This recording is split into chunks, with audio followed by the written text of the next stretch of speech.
Along the damp misty coastline of 19th-century England a young girl wandered endlessly beneath jagged crumbling cliffs. Her name was Mary Anning, a child touched by violent thunder, a naturally gifted scientific genius who never once stepped inside a formal classroom. She unearthed gigantic ancient sea monsters that reshaped humanity's understanding of the world, yet her name was never printed upon elegant academic papers. Tonight, accompanied by the rhythmic crashing waves of Lyme Regis, we delve into her lonely, resilient and extraordinary lifetime. Her entire life was a quiet spiritual pilgrimage spent alongside rolling tides, raging thunderstorms and weathered stone strata. Born as a poor shoemaker's daughter, Mary Anning scavenged along desolate seashores, accidentally brushing away the thick dust of endless time. She discovered perfectly preserved ichthyosaurs and long-necked plesiosaurs, yet rigid gender discrimination and humble social status barred her from entering noble academic halls. Close your eyes and sink into this low, soothing narration to feel the silent, grounded tenderness hidden deep within the earth. If the ancient earth could speak, it would softly whisper and call out the name Mary Anning. Armed with nothing more than a tiny iron hammer, she chipped away at damp coastal cliffs, uncovering a long-lost prehistoric era that astonished the entire civilized world. This is a quiet tale of crippling loneliness, cruel social prejudice, persistent poverty, and pure, unyielding passion flowing with the serene stillness of the deep ocean. Let this gentle, forgotten story calm your mind and grant you pure, peaceful tranquility for your slumber.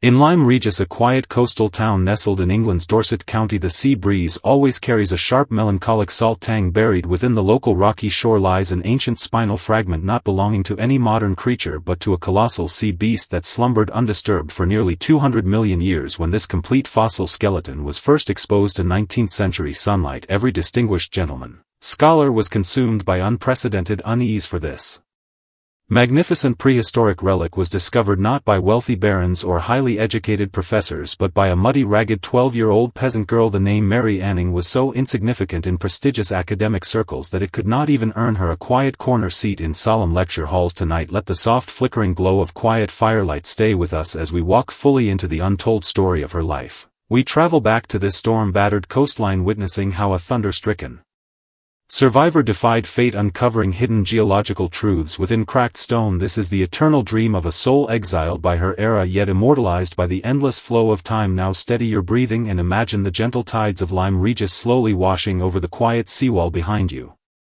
In 1811, thick humid mist lingered perpetually over Lyme Regis, its steep ancient cliffs weathered, fragile and dangerously prone to collapse. It was an era shrouded in widespread poverty. Mary Anning's entire family relied entirely upon strange smooth coastal stones to barely scrape together a living. Her father, a humble local shoemaker, taught her the basic skill of identifying geological specimens, yet he passed away prematurely from severe lung disease, leaving 12-year-old Mary and her debt-ridden mother to scavenge desperately among broken, jagged rocks simply to secure daily bread. The winter of that year was bitterly frigid. After a violent raging tempest, brutal storm surges triggered massive cliff collapses along the coastline. Mary wandered alone across muddy, slippery shorelines, noticing a gleaming crocodile-like skull protruding from damp, dark soil. She displayed extraordinary calm far beyond her young age, carefully chipping away surrounding stone with her late father's worn iron hammer. This was the first fully intact ichthyosaur fossil ever unearthed, marking humanity's first clear glimpse into the mysterious ancient prehistoric ocean dominated by monstrous marine reptiles. At that time, religious institutions and conservative scholars firmly believed the Earth was merely several thousand years old. Mary's groundbreaking discovery cracked open a permanent fissure in rigid traditional religious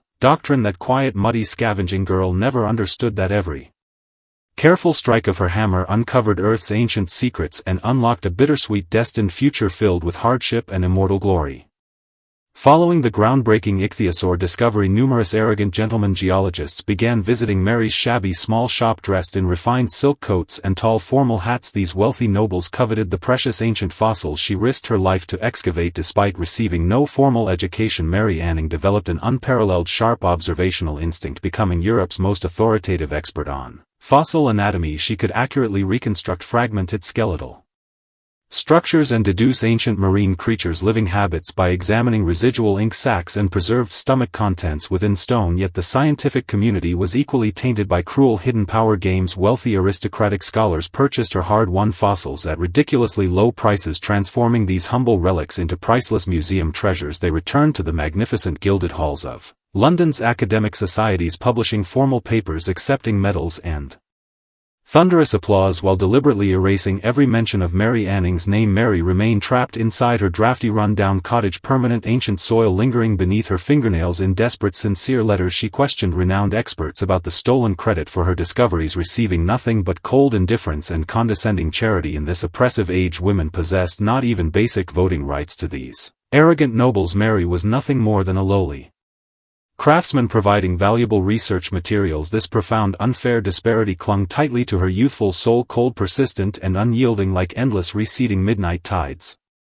On a freezing bitter night in 1823, catastrophic thunderstorms swept across Lyme Regis, powerful enough to threaten rooftop structures. Within Mary's deepest memories, thunder and lightning defined her destiny. As an infant she survived a deadly lightning strike beneath a tree that killed 3 other people instantly. Neighboring townsfolk whispered that divine lightning had awakened her unique intuition, granting her the ability to perceive hidden worlds buried deep underground. Early the next morning, ignoring the imminent danger of collapsing cliffs, Mary returned alone to the shadowy black rocky shore. On this fateful day she unearthed a bizarre creature with an elongated graceful neck, a tiny delicate head, and sturdy finned limbs, the astonishing plesiosaur. This peculiar fossil proved even more inconceivable than the ichthyosaur, prompting the great scientist Georges Cuvier to publicly doubt its authenticity, accusing Mary of fabricating a spliced fake specimen. Facing harsh skepticism from the highest tiers of academia, Mary chose silence and patience. She simply invited prominent scholars to visit Lyme Regis, allowing them to witness nature's ancient miracles firsthand. On that damp, gloomy afternoon, after personally touching the natural textures preserved within solid rock, Cuvier was forced to acknowledge that this uneducated scavenging girl understood Earth's creations far better than any distinguished educated gentleman. Yet this reluctant academic recognition never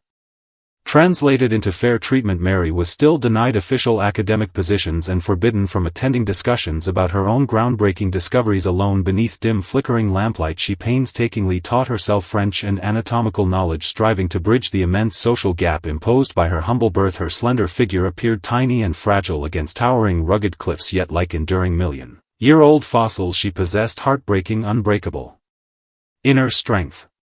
As time slowly passed, Mary Anning's reputation spread across the entire European continent, yet she remained trapped in persistent poverty and lonely isolation. Her most loyal companion was her faithful black dog Trey, who guarded her quietly during every dangerous excavation. Tragedy struck unexpectedly one terrible day. During a routine coastal inspection, sudden violent mudslides buried the rocky excavation site. Mary narrowly escaped death, yet her beloved dog was trapped forever beneath heavy broken stones. In her private journal she wrote sorrowfully that she had lost the only friend capable of understanding her endless inner loneliness, leaving nothing but howling sea winds and solitary solitude. Alongside advancing age, years of damp, harsh coastal working conditions caused aggressive breast cancer to consume her body, her physical health deteriorating gradually like weathering crumbling cliffs. In her final declining years, a handful of conscience-stricken scientists applied for a modest government pension on her behalf, yet this late financial aid was never genuine justice, merely compassionate charitable relief. Lying weakly upon her sickbed, Mary constantly stared toward the gray-blue ocean she had wandered countless times. She once joked gently that perhaps one day she would turn into a fossil sinking deep into the quiet sea, free from mortal prejudice and worldly suffering. Her life resembled an unfinished, quiet poem hiding profound solemn stillness beneath magnificent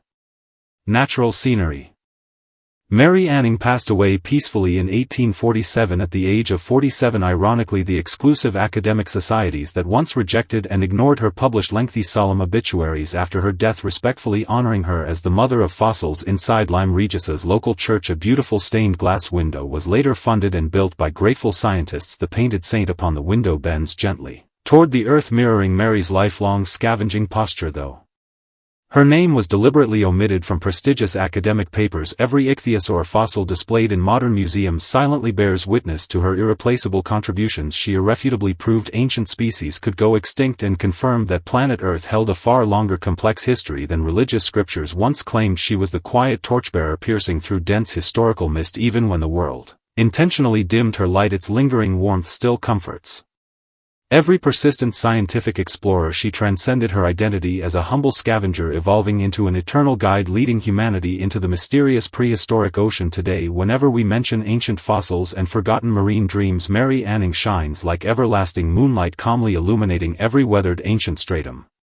Now the gentle tides of Lyme Regis slowly recede, marking Mary Anning's favorite moment of each day, for only when noisy crashing waves retreat do hidden truths beneath damp soil emerge with quiet dignified purity. Mary Anning's lifetime itself resembled a prolonged tide retreat, stripping away layers of social prejudice, poverty and gender discrimination, leaving behind nothing but pure passionate devotion. She never needed an ornate academic chair, for the endless rugged cliffs and vast silent ocean formed her grandest eternal pulpit. As you drift into peaceful sleep tonight, recall that thunder-stricken little girl and her tiny iron hammer capable of striking through endless time. Human lives may be underestimated, overlooked and forgotten, yet sincere passion dedicated to eternal truth remains unbreakable, genuine and everlasting, like ancient fossils embedded deep within stone. Release all daily exhaustion and weariness, sinking into tranquil stillness just like prehistoric creatures slumbering beneath Lyme Regis cliffs. The dying fire fades and distant winds fall silent. May your dreams contain a quiet, boundless beach belonging solely to you. Good night.